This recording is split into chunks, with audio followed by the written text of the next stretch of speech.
Hello? Monica Susana. Hello? TIK Radio.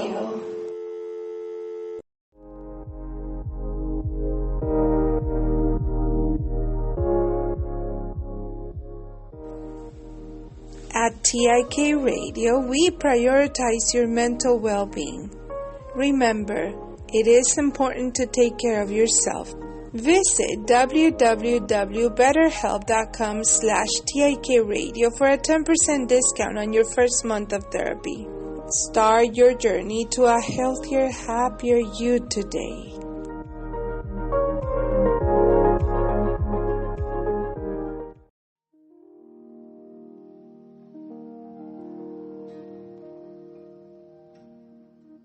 Welcome back, everyone, to our series on autism awareness. I'm your host, Monica Susana.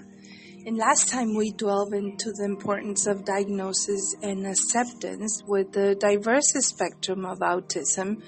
Today, we're shifting our focus to practical ways we can support autistic individuals, both children and adults.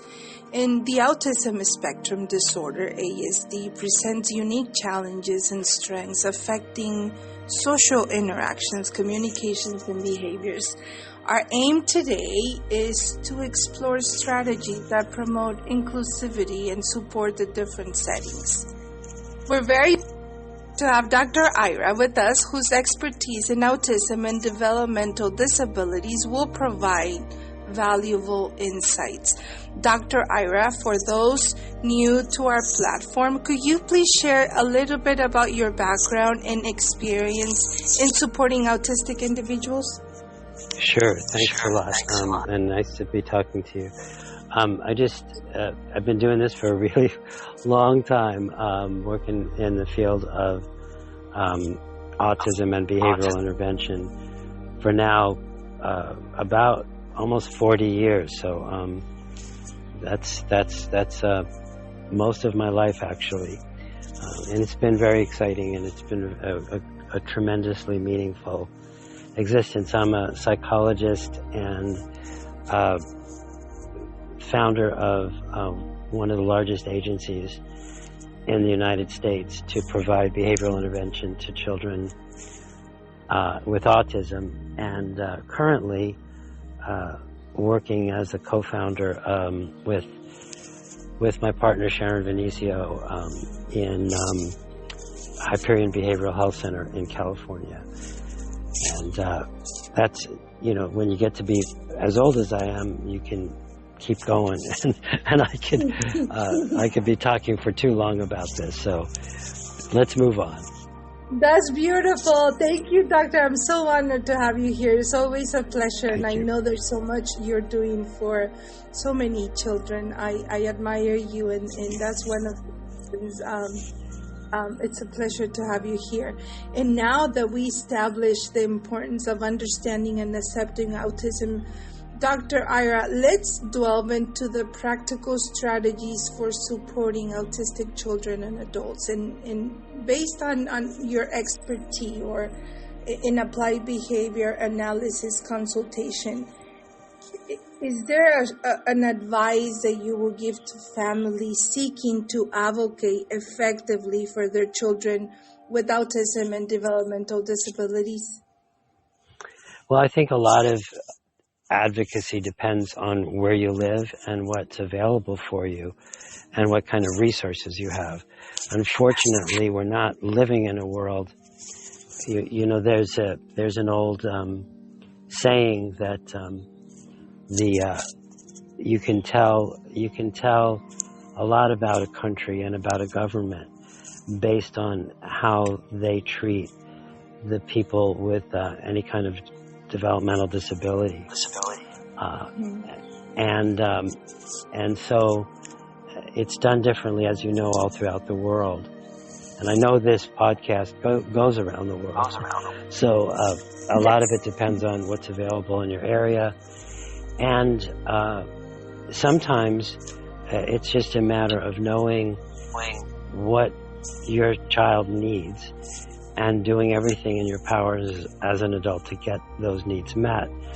An interesting case study is the work that's been going on in Armenia right now, and has been for about 15 or 20 years, where it was really just one parent who reached out and contacted ABA agencies in California, because that's where a lot of the work was going on 20 years ago, and was able to make a connection with me after trying to make connections with others in the area, and ended up bringing her child to the United States. And then after 3 or 4 months and her visa ran out, she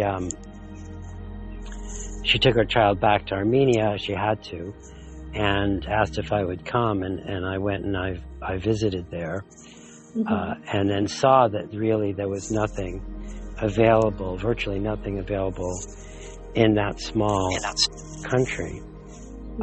And so she had founded an organization and got parents together. Started with just another parent of a child with autism, and then that organization grew, and those parents got together, formed an autism society, and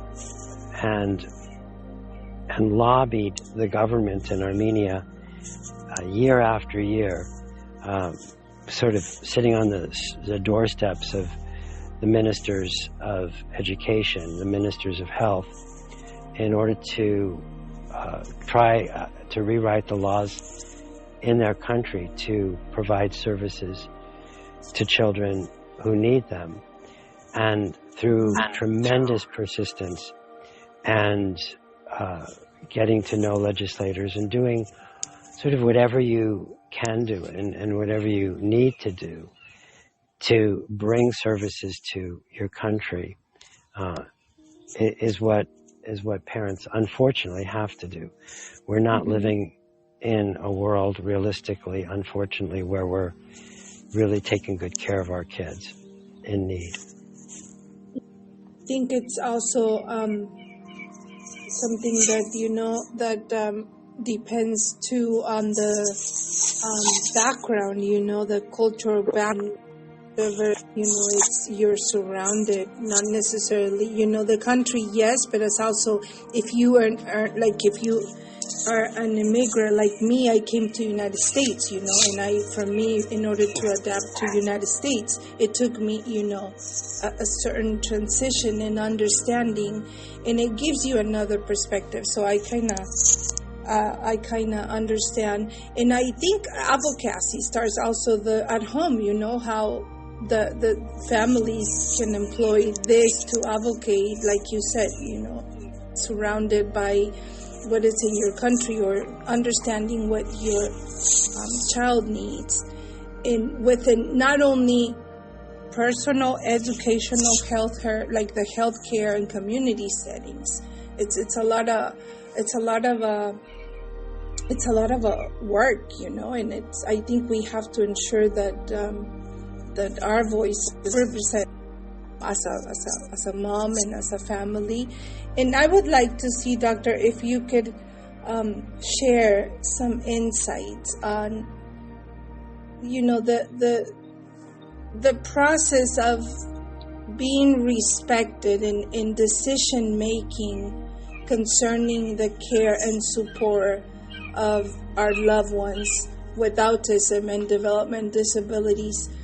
Is there something you can give as an advice to the families that are listening to us? Advice as far as being respected yes. by others. So I think, and I'm not sure, but I think what you may be responding to is the fact that in so many cultures around the world, being given the label of having a child with autism, or even the use of that word, is very stigmatizing. I think it's true, even in the so-called first world countries, of North America and Europe, there's still quite a bit of stigma among families, and I think that's complicated. How to fight that and how to discourage that. I think that the best way is through education, through courage. I think courage as a parent is difficult and challenging, but to be able to, as a parent of a child who has any kind of developmental problems, taking that child, loving that child in a way that you can see and understand the soul of that child, and be proud and loving in public, and you know, I think if I never really studied Latin or Greek, but my understanding of the word advocacy, which you keep just talking about, is I think ad means to move forward, and I think the voc part is to speak, right? So to speak forward. So as a parent, it's a matter of speaking out loud and letting other people know that your child is worthy of being treated with respect and dignity as you are, and has a place in society. And I think that's difficult. And I think it's just made more difficult by cultures in which that stigma is deeply rooted, you know. And Monica, you and I have spoken before about this. That there are still many cultures around the world in which any kind of difference that your child has is still seen as some sort of bad luck or possession by, you know, evil spirits, or punishment for something that occurred in a past life, or any sort of sort of mythical perspective, as opposed to understanding it simply as what it is, which is, you know, a physiological genetic disorder that happens for the most part at random in life, and that each person with a developmental disability is a valuable human being, who needs to be seen and not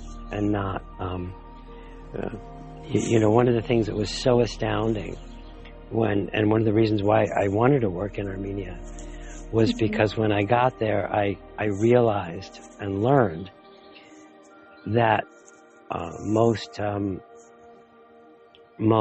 children with any kind of disability, there was so much shame in that culture about that those children were essentially hidden from society, either by sending them to orphanages where they couldn't be seen, or to family members who lived far away and in rural areas, you know, where they wouldn't be seen and they were kind of hidden. And they certainly didn't attend school. Schools didn't know what to do with them. But even the act of sending your child to school would make that public, you see, so that couldn't be done. So fortunately, over the last 2 decades or so, that has changed dramatically in Armenia, but it still happens throughout the world. So again, it's having some deeper understanding and being a model as a parent for other parents. You always see yourself as someone who treats other people with any kind of developmental delay I don't even like the word disability. Maybe the word difference, is better. But treat them with the same dignity that you would treat anyone else. And so it comes kind of down to sort of the idea that you want to be the person and you want to treat other people the way you want to be treated. So you also want to be a model for those other people. Exactly. And that's gonna. This is how a person should be treated. And that's gonna be congruent. That's gonna resonate more powerful, because not only understanding that your voice matters, but also how is it that you are being assertive and being a role model and being congruent with that voice, and that's how you're gonna be able to influence, some of the, and especially, when my country in Mexico, some of the rights, they had no culture on it, no culture at all on any autism or developmental differences, so you needed to start from the little details, the little things, at school, making sure the teachers understand, making sure, there's the doctors, and it took me a long time, but then, at the end it was difficult for me to take it out. It was part of my life, become part of my existence, so it was, every day I was making sure that my family voice mattered, and that, like you said, it's important to treat others the way you want to be treated. Now, in the influence, we understand that, we have to stand out, we have to make that voice matter. Now, within our system and our, whoever, like if you're in your country, India, Greece, Armenia, Mexico, is there any global resources or support networks in your experience that you recommend for families to navigate and kind of understand, how they can advocate, or there's something that they can reach out, like, globally? Well, I think sometimes it depends. Obviously, it depends. So, I think globally, no. No? Okay. Not that I'm aware of on a global level. There may be something that I just don't know about. I do know, however, on a large scale, there's certainly there's an organization that is based in the it's called Autism Europe, and Autism Europe. Yes, and they have a website. It's just autism-europe, I believe, .org. Many of the members of Autism Europe are not European per se, because there isn't a whole lot available. So you have countries from all over the world joining this organization, because it's one of the few things that exist. Most so-called first world countries do have national organizations. So there's a wonderful the National Autism Society located in the United Kingdom, and they're a very active group. There's one that I'm aware of in Poland. So each individual country has their own. There's several in the United States advocacy organizations, and I think most of the advocacy needs to be done on a national level, simply because that's where the funding comes from.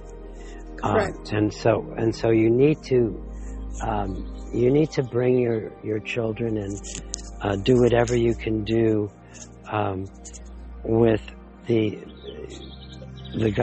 government, the local governments, to get the services that you need. Yeah, and connect also with the like individuals, like group of families, that are going through the same struggle, and finding resources and kind of do the network. That's what I when I came to Mexico, there was nothing established here, so I kind of start my own path. But I'm sure there's the same thing, in other countries. But now, considering there's challenges in the families, to face advocating in their loved ones, is there any advice on how to empower them to overcome obstacles? Because it could get, very, like you said, when it's only one person advocating for a loved one, there's no two people or there's not a family, Sure. a complete family. How can they navigate these complex systems effectively? Is there just a small advice or reminder that you can share with our audience? So, typically, most families have, every. What's the opening lines of is it Tolstoy's Anna Karenina? I can't remember the exact opening lines of Anna Karenina, but something like every family is unique in its own way. I think it's just like every family is just like every child, and every person. We're all unique in our own ways. So we all function differently. And I think, so we talk about politics on a local and a national level. Well, again, getting back to words, the root of the word politics is people and power and power distribution, influence, how we influence each other. And within each family, that struggle, that pattern is different. And so who are the advocacies within, who are the advocates within each family for their child? The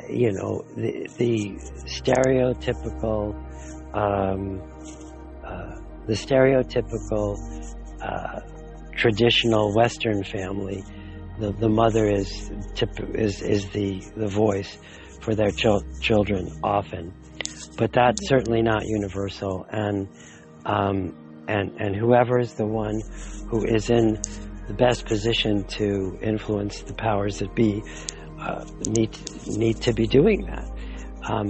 I think that I have had over the years. I always say I have sort of two heroes, and that I look up to. One is the parent of a child with developmental disabilities or differences, and the other group are special education lawyers, because at least in North America, it's really the parents, and sometimes those are the same people, parents of children who become lawyers, or lawyers who have children with developmental differences, who advocate within their systems and their structures to create laws and open up channels of funding. Those are the ones who change the world. They really are. I meet a special education lawyer, and I say thank you for all those parents, because they're the ones who really can change the world. I'm not sure if that's really answering your question. But it makes it makes a foundation of the ways, because it's so different, the way we could my perspective, as a mom. I'm just trying to share a point of reference to who's listening, where they can start. Maybe just by listening and by giving this point of reference, because they listen in all over the world. So for me, it's kind of difficult, to kind of address it just specifically. But yeah, it gives me a foundation of understanding, how can we advocate, and how can we, overcome barriers? And it's challenging, not only as a parent, but as if you're related to that, as a cousin, as an uncle, or even as a neighbor. Sometimes it's like there's different things that happens, when and I've experienced that for so many years.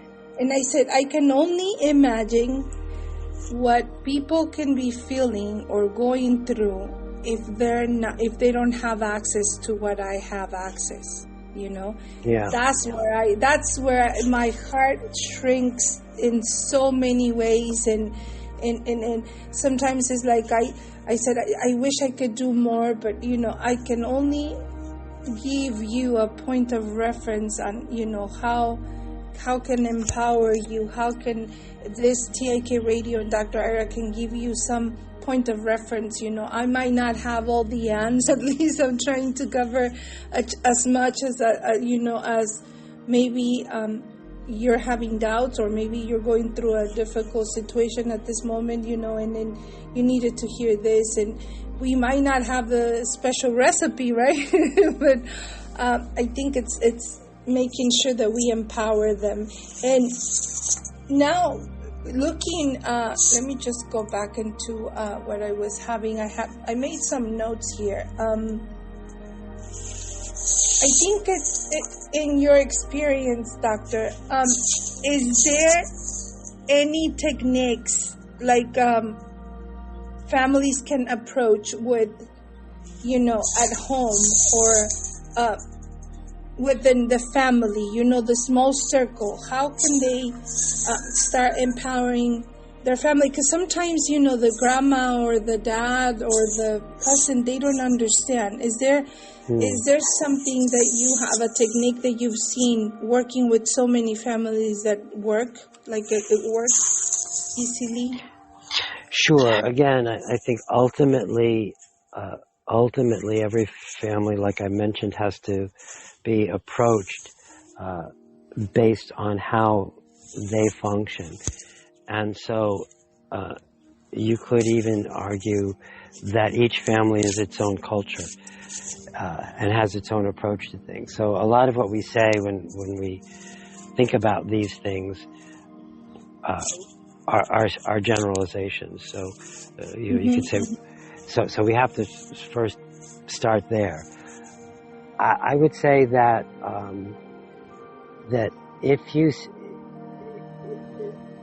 the important thing is to understand within each family who has power, and sometimes people get uncomfortable when we talk about power and we use that word, and yet it's an important concept within families. So it's important to first understand that dimension.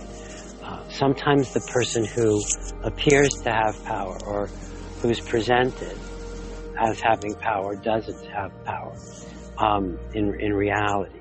They're just more like a figurehead. So we can address that person, but unless we're addressing the needs and the perspectives of the person who really has power, we're not likely to be effective. Okay. So again, as a generalization, really wanting to emphasize that every family operates differently. Mm-hmm. But as a generalization, if you're looking at a family with what I might call a traditional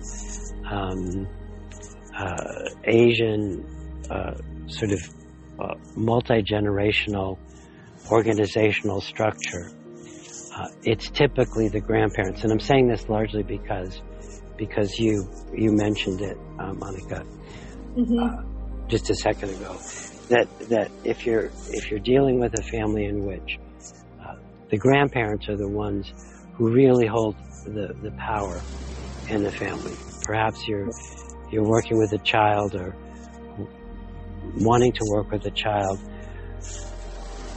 where the grandparents are actually the caregivers and the ones with the parents, while perhaps the parents are out working. Then it's the grandparents you have to appeal to.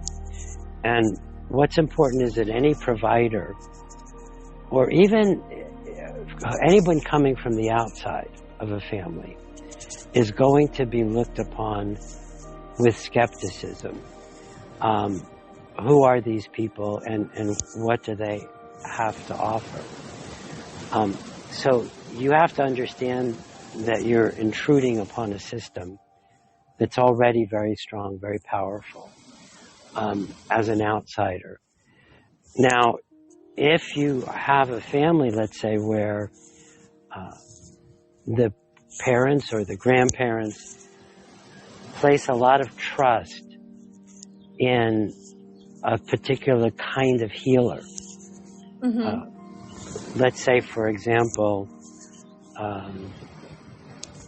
I may be misusing and forgive me, please, if I'm misunderstanding the culture where I say bruja. Bruja, yeah. Witch. Bruja. Yeah. It sort of translates to witch, but it's also more of a witch doctor, potentially. Yes, a curandera, shaman. Curandera. Right. Yeah, curandera shaman. Used and shaman in other countries, yes. Right. So many countries around the world have their versions of a shaman. Yes. And in a lot of Southeast Asian countries, I also, as you know, work in Vietnam, and in Vietnam, the Chinese medicine type doctors who use natural healing methods are highly respected. And what you need to do, really, in these cultures is appeal to those healers, bring them in to the family, because they're the trusted ones, and work together, gain their trust, be respectful towards their methods, and make them part of the team. By doing that, you then bring in the people who are powerful within the family. The people who trust those people then will trust you by association.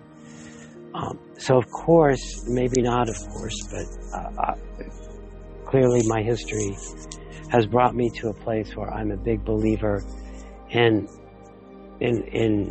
Western methods, that Western science and in so-called evidence-based interventions. And that means that we've applied Western science to those interventions and determine as best as we could that these are the kinds of things that are most helpful to kids. Obviously, I want those interventions to be promoted in a very culturally sensitive way. But I'm not going to be able to do that unless I can convince family members to do that. And otherwise I won't get past their doorstep. So it has to do with interviewing family members, getting to know their belief system, getting to know who they respect, who they honor, forging alliances with those very people, and then working as a team in a trusting environment. And I think that's... Yeah, the collaboration. Yeah. Right. Collaboration is crucial. And I think not only, and this is my insight, not only on the structure and understanding in order for you as an intervention services or, provider is going to come and understand and help them navigate everything, but also in my experience, I gave the child, it's a connection with the child or the person, and you have different outcome on the minimum verbal becomes more verbal, or the intervention is more proactive instead of reactive. It works, it goes with the flow with the child. Not only, it's understandable that that's the person that has more power. It's also part of the kid's reality, and you want the outcome, desire as a team, and the child or the adult gets more, trying to use the right word. It goes more into the flow, and you get the outcome. You see it. You start seeing there's no resistance. There's no, it goes with the flow. And that's what you want to do. You want to have that happening. Right, and to embellish on that a little bit, and it's a slightly different angle on what you're saying, although I think it's an important piece of this, having to do with how the family can be helpful and interact with helpers. And that's that to understand that people who provide services to children are generally people who have good hearts, are doing this because they care about children and they want to make a difference in the world. And often what happens is that, again, I think correctly so, parents will see providers as people who are trying to foist their methods, the provider's methods, onto a family that may not see the world the same way. And I think that what's really important for parents to understand is that that it's important that they work with providers who understand that that the parents' perspectives, no one knows their child better than their parents knows their child, and that the parents are collaborators in the process of helping their child, and as much as possible. And so parents need to also be able to say to the providers, listen, this is what works for me, this is what works for us, in a sensitive and kind and understanding way to the providers. And there are people who are providing services who are not good at collaborating, are not good at listening to parents, are not good at that collaborative process. And in an ideal world, the parent will then turn around and say, you know what, this is not a good fit for my child, and find providers who will collaborate compassionately. But the point I really want to make is that that compassion is a two-way street. It's also the responsibility of the parents to lovingly create a relationship with the provider and listen openly to the provider and judge what they're saying. And maybe they'll say, you know, I would suggest we try this approach. The parent may go, not so sure, but let's give it a try, you know. And what makes parents love providers and what makes providers love themselves is when parents see their children do better. And when a parent sees their child doing better, everybody's happy, you know. So we just need to get to that place. And I guess the point I'm trying to make at this moment is that everybody's got an investment in that process. And so we want parents to be able to say, you know, I want to be listened to with an open mind by the provider, and I also need to have an open mind to what the provider has to say. Yes, I agree with you. And it's also that being open to it in both sides, and also give it a time, you know, because it might not help at the beginning. It might take time. It might, you know, accommodate. Because I do feel that it has to do also, this is my experience. I don't know if you could support this, but in my experience, seeing as a mother and working with my daughter, I see that temper had to do a lot of not necessarily personality, but the temper as how the providers, if I was not open to it, and there was a clash of tempers, you know, or how things were seen. It has to do a lot of mind prep, you know. understand that it's going to take some time, understand that it's going to take eventually time for the provider, your child, and you as a family to understand each other and accommodate that. It's not going to happen, and be realistic, about the expectations. I don't know if it's something that you can sustain or give me an example of it, because in my way of seeing it, it did not work out for like 3 or 4 providers until I find a provider that was accommodating to my temper, my personality too, and then my daughters and my family.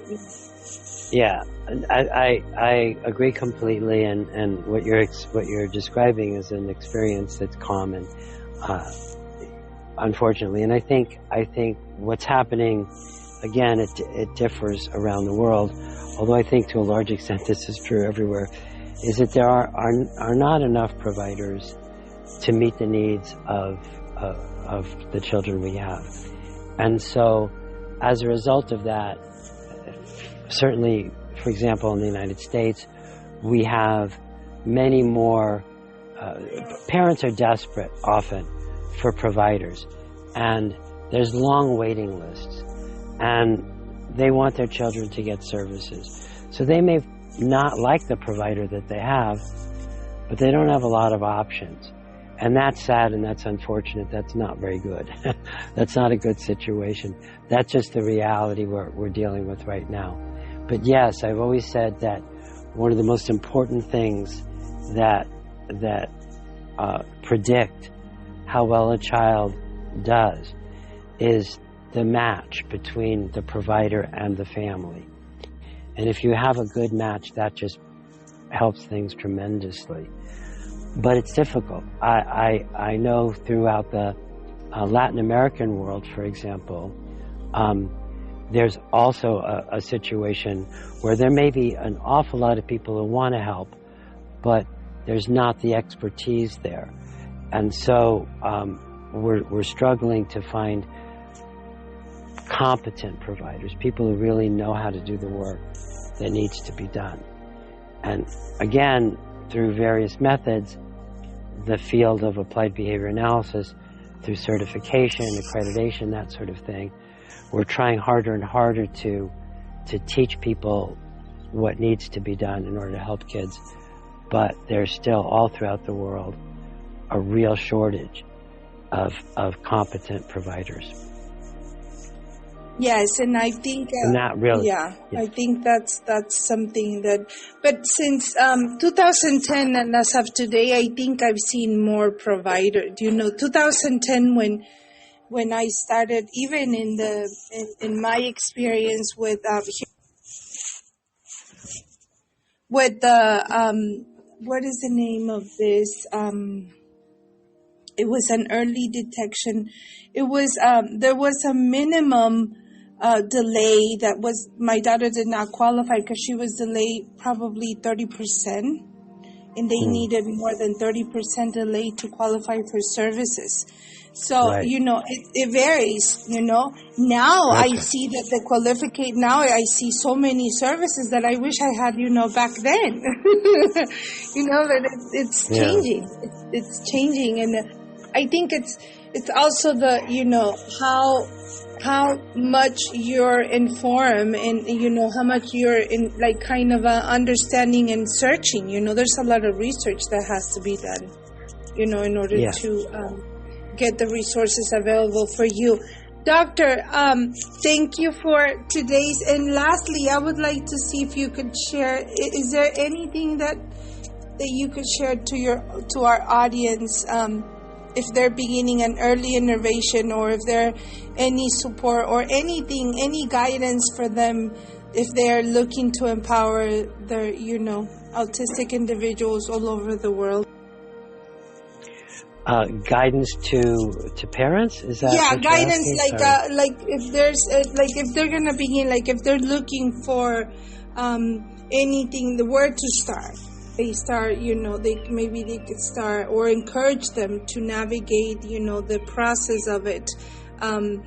Maybe as where they can they start with the doctor? Can they start researching? Well, just a little bit, like a little Sure. hint. Well, sure. No, I mean, I think it's obvious on some level that the internet has become the great leveler. You know, it's become the great resource for parents, and I think that over all the years that I've been in the field, I am very much an advocate of applied behavior analysis interventions. And so the idea for a parent is, number one, start as early as possible. Number two, a lot of pediatricians are not educated themselves about the value of early intervention with applied behavior analytic techniques. So a lot of pediatricians will tell parents, just wait, don't worry about it, your child will get better. And I will say very emphatically that that's bad advice. Don't wait, because even if your child will get better on their own, they may not. And due to this phenomenon called neuroplasticity, we know that early intervention works better than late intervention. And we want our children to have the best shot at life. So, number two, if you have to educate the pediatrician, then do that. If the pediatrician doesn't help you get services, you need to help the pediatrician learn more and not take no for an answer and pursue it on your own.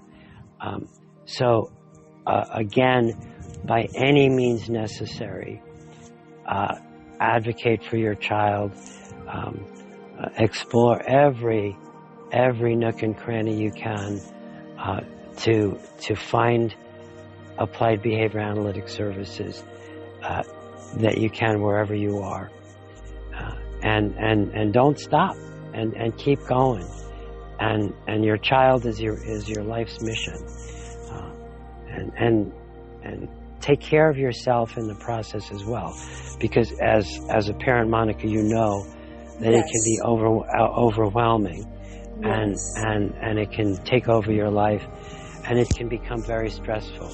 So we also need to remember to take care of ourselves in the process, and nurture ourselves, whatever that means for each of us. So don't forget about ourselves, and at the same time, do whatever we can do for our children. Yes, you're right, doctor. And for me, it was very difficult to learn how to ask for help, because I felt that I was the one responsible for her. Right, and it was hard for me it was taking more energy for explain to my family and kind of try to re-educate them, or teach them what I was learning. So it was easier for me to do it on my own instead of me, kind of felt that I needed to give an explanation to everyone. So I took all the burden towards me, and I was not prioritizing myself until I had an accident.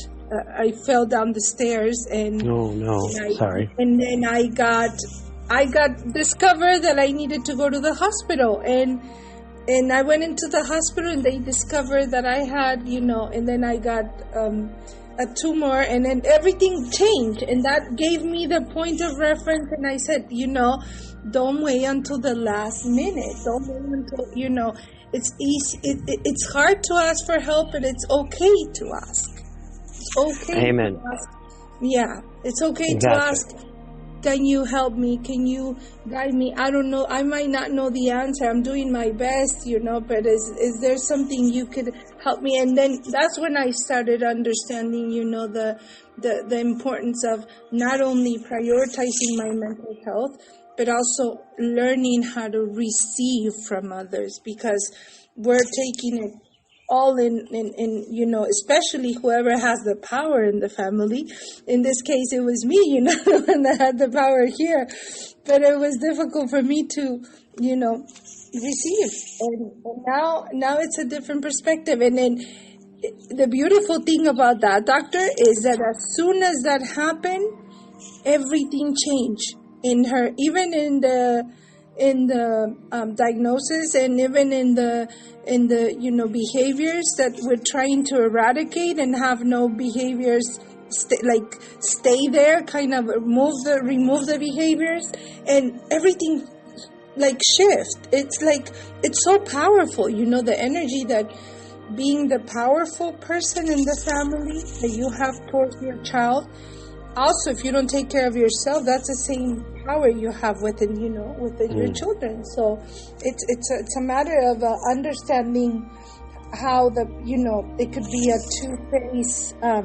two sides of the coin, that being the powerful person, but also, learning how to put a hold and ask for help. Maybe you need to have it. Someone else come over and do the thing for you, or ask. Maybe you could not do it for today, and it's okay. It's okay to feel that way. Right.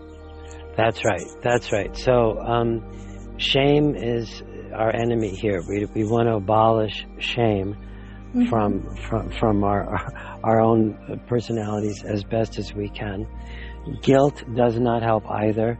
So to whatever extent you may have felt responsible, and I'm only saying that because you said that just now, that to whatever extent you feel responsible for your child being the way they ended up, no, I'm sorry, that's not the truth. The truth is that these are random physiological events that we have no control over, and that can and does happen to anyone. So this is not bad parenting. This is not something that we as parents created in any way. So if that gets in the way, that's got to be dealt with as well. And I love what you're saying so much about taking care of yourself and about accepting your child and your life as a gift, and also accepting others who can and are willing to help, accepting their help, not only in taking care of your child, but in taking care of you. Right. And sometimes taking care of my child, it was taking care of me, That's not right. necessarily. Maybe they didn't have the right tools, or maybe they didn't know how to approach my kid, but they knew how to approach me. So here, we're taking care of you, so you can. So it's a collective, it's going back into this collective energy and family.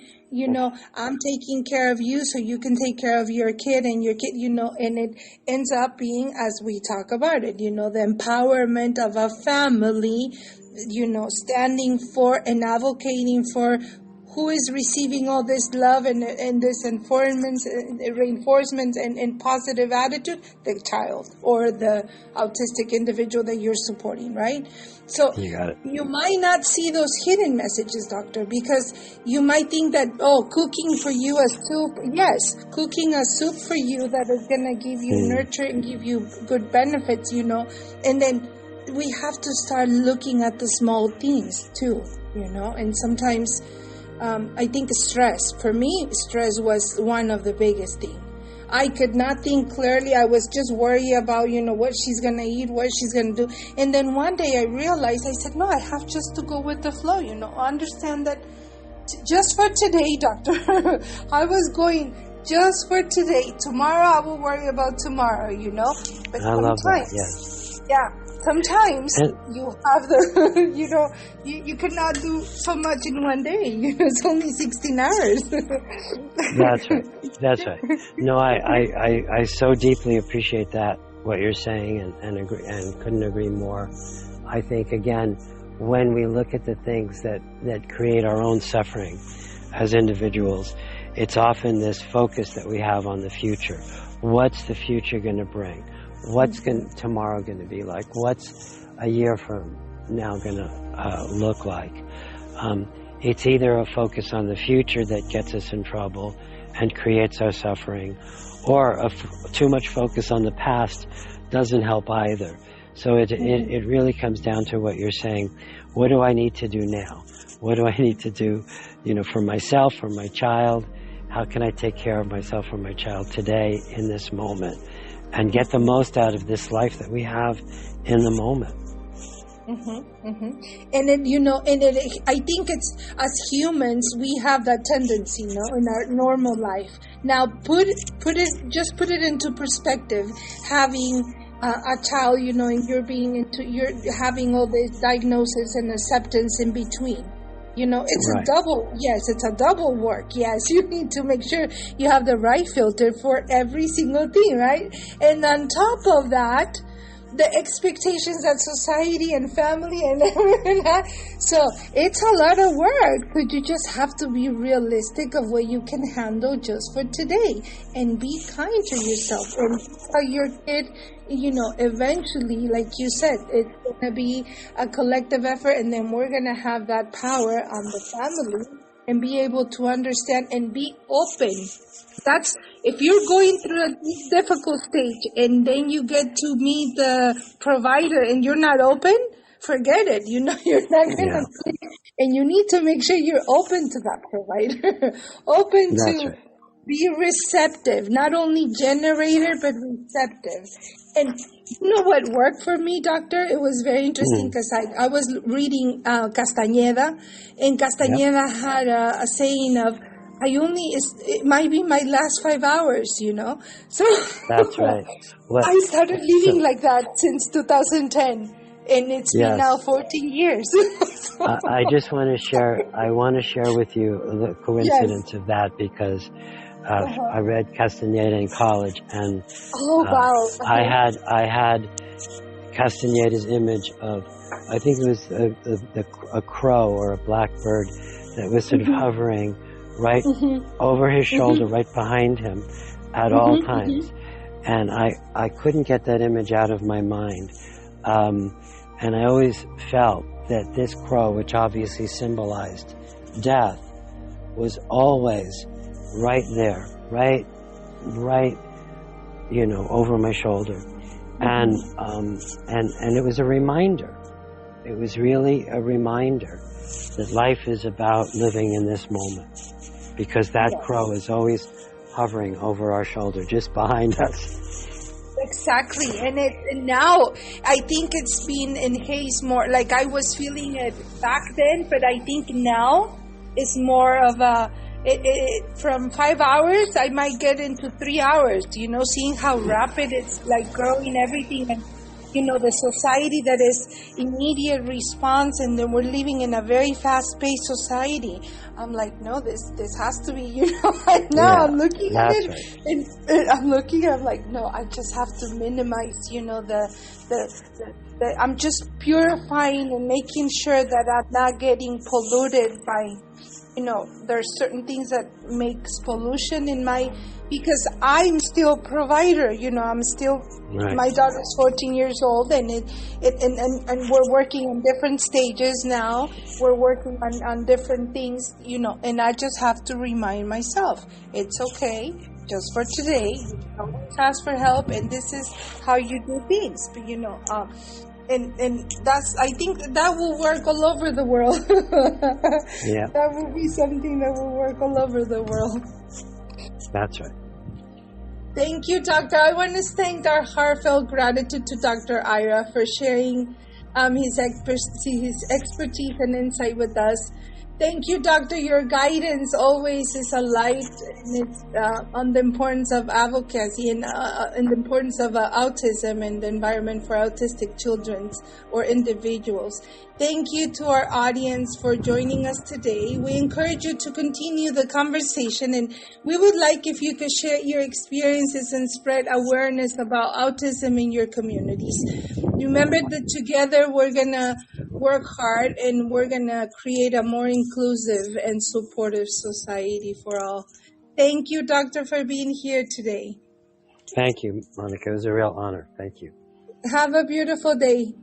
Thank you. Bye-bye. Bye-bye.